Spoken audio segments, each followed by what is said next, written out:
তাকে সাজাইতে পারে পারে সাজাইতে সাজাই কে? আমার বাবা।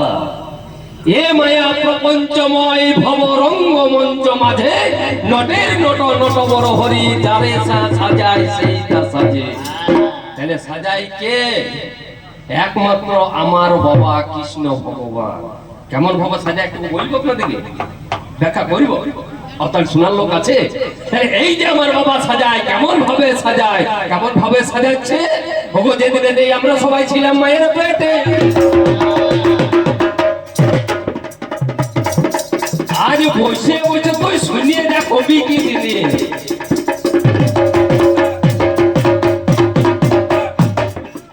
ঠাকুর মশাই ছাঁচা জল আজ আমি মোড় কোথায় তুলে দেবো।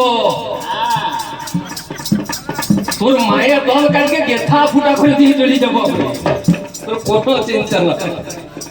যেদিনে আমরা সবাই ছিলাম মায়ের পেটে,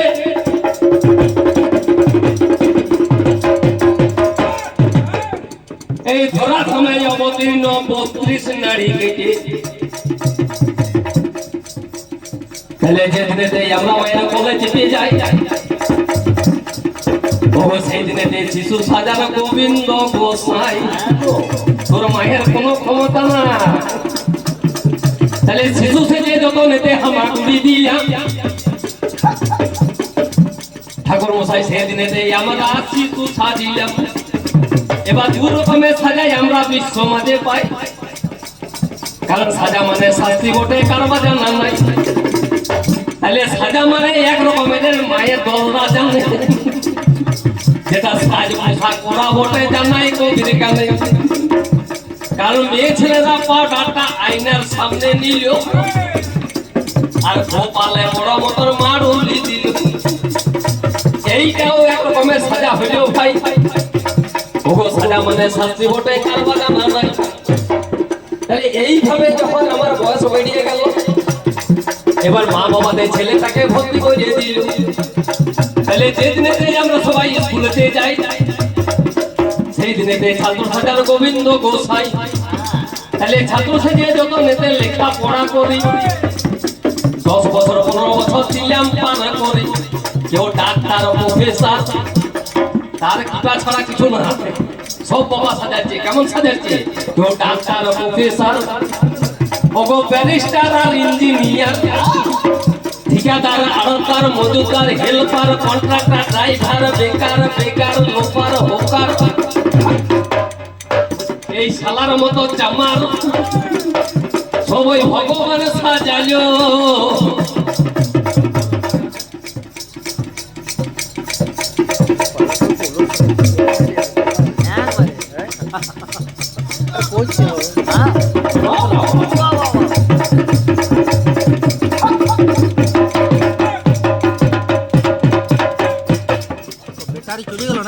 বলছে তোর বাবা এমন কি করিয়ে গেছে? কেউ ডাক্তার প্রফেসর বলছে আমার মা দেখ তোর বাবার বুদ্ধিটা কি করে গেছে। আচ্ছা দাঁড়া, এর মা কালি যে আমার বাবার 5 নম্বর রাশিয়ার ফুটবলের মতো পেটটাতে পাটা দিয়েছে। আচ্ছা বলুন দেখেনি, পেটটাতে পা দিয়েছে এর মা। ঠাকুর জীবটা কার বিরানো দরকার আছে? কার দরকার ছিল? বাবা দরকার ছিল নাকি? যেহেতু তোর মায়ের একটা বিরাট লোড আছে, আর এই মা কালী লোডটা একবার দেখিয়ে দেখুন তখন আপনারা। এই যে মা কালীর নিজের 40 কিলো 45 কিলো একটা ওজন আছে নাকি? আছে তো? এই মা কালীর গোলাতে মুন্ডমালা কতগুলো আছে? ঠাকুর মশাই কতগুলো? হ্যাঁ 60টা নাকি? বা খুব ভালো। কোন কোন পুরাণে বলছে 50টা, কোন কোন জায়গায় 51, কোন জায়গায় 52। ঠাকুর মশাই বলছে 60টা।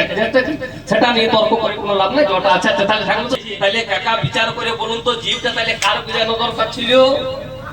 তোর মায়ের এতটা লোড যখন আমার বাবা নিয়েছে, তাহলে জীবটা আমার বাবার বিরানো দরকার ছিল। তোর মায়ের যে আধাত জীবটা বিরাইলো, সেটা কিসের কারণে বিরাইলো?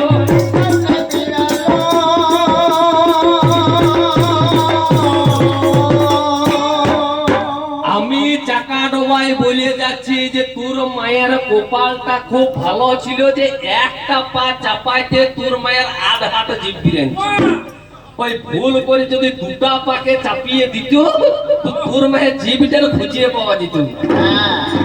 ওরে বোকা বলবে বুঝে শুনে বলবে, যা বলবে একটু বাঘ লাগায় বলবে, বুঝে শুনে কথা বল। কোন জায়গায় দাঁড়াবে? কোন জায়গাতে দাঁড়াতে পারবেন নাই। বলছে জন্মটা আমার মা আগে নিয়েছে, জন্মটা এর মা আগে নেই নাই, জন্ম নিয়েছে আমার বাবা। দেখবেন তার ভুল কত জায়গায়।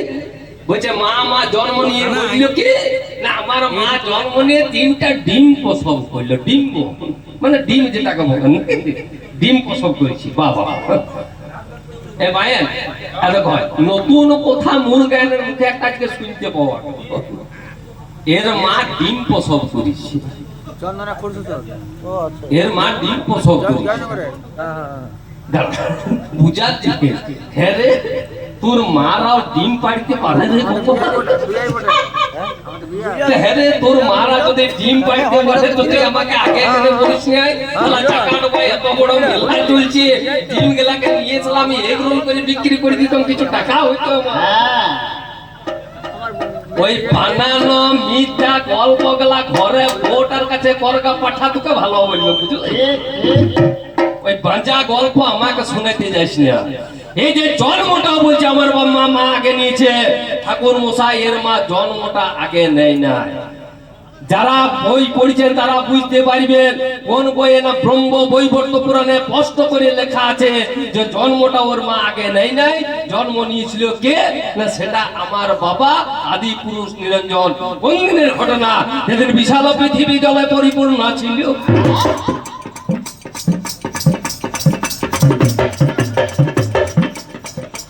জল থেকে জল একটা ভুদু ভুদু উঠিল।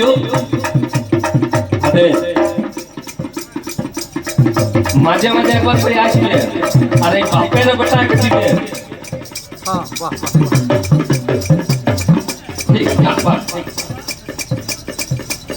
না এই যে দিয়েছে এটা আমার, যদি কেউ দেয় তাহলে তুলে নিয়ে চলে যাবে। কেন বলছি জানেন কথাটা? এই যে মালটা দেখতে পাচ্ছি, এই মালটার ভিতরে দেখেন একটা লোক ঢুকি আছে। কে আছে? মহাত্মা নাকি? তাহলে তিনি কে ঢুক? সে হচ্ছে আমার বাবা। তাহলে আমার বাবার দামটা দেখছিস কোন জায়গায়? বাবার দামটা দেখ। ওই তোর মা যদি এত বড় হইতো, ওই 2-5 টাকার কয়েন গুলা তো ঢুকতে পাইছো না। সেটা কত বাঘ ভালুকের ছবি আমরা দিয়ে দিচ্ছি, ওই তোর মা দিকে তো তাই নাই। তাহলে দাম আছে তো, একমাত্র বাবাদেরই রয়েছে।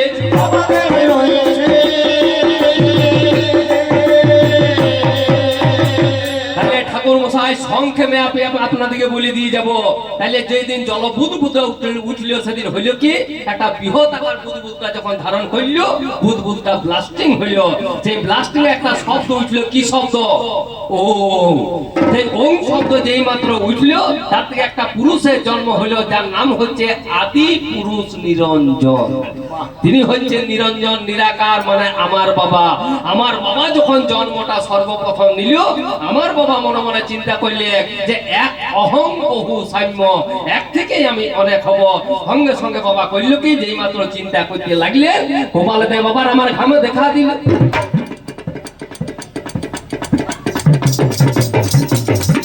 ঘামখানা তখন আমার হাতে তুলে দিল। এবার যেই মাত্র জলের উপর ফেলে দিল ঘাম, ওগো যেই মাত্র জলের উপর ফেলে দিল ঘাম, তখন এর মায়ের জন্ম হইল, যার আদ্যা শক্তি। যেই মাত্র বাবা জলের উপর চিন্তা করলেন এক অহম বহু সাম্য, এক থেকে অনেক হব আমি, সঙ্গে সঙ্গে হইল কি, বাবার কপালে ঘাম দেখা দিল। আর যেই মাত্র ঘামটা তুলে জলের উপর ফেলে দিয়েছে, সঙ্গে সঙ্গে এর মায়ের জন্ম হইল, যার নাম হচ্ছে আদ্যা শক্তি মহামায়া। তাহলে চিন্তা করে দেখুন, আমার বাবার কপালটা ঘেমে ছিল বলে মা এখন আপনারা এই কালী পূজাটা দেখতে পাচ্ছেন। তাহলে বাবার কপালটা যদি না ঘামতো, তাহলে এই তুই কাকে মা বলতে? তুই শ্বশুরকে নাকি?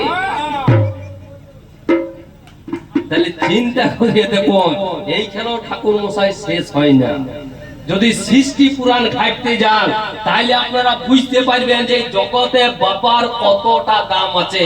এটা তো আমরা ওপর কথা বলছিলাম ঠাকুর মশাই, একটু যদি ভিতরে যান তো যেই মাত্র আদ্যা সত্যি মহামায়ার জন্ম হইল সঙ্গে সঙ্গে এর মা সামনে দাঁড়াইলো কার? বাবার সামনে যখন যতনে দাঁড়াইলো জোর হাতে করে এর মা বাবাকে বলিতে লাগিল, তাহলে জন্ম দিলে যখন তুমি কি কর্ম করতে পারি আমি? বাবা বলেছিল শুনো নারী শুনিবে কাহিনী, জন্ম দিলাম বাবা কি কারণে আজকে তোমার জানা চাই, তাহলে প্রকারান্তর সৃষ্টি তোমায় করতে হবে হাই। তখন এর মা বলেছিল মানে শুনো গো ভবসতা শুনিবে না কাহিনী। এর মা তখন বলেছিল বাবাকে জন্ম আমি দিব, তো জন্ম যে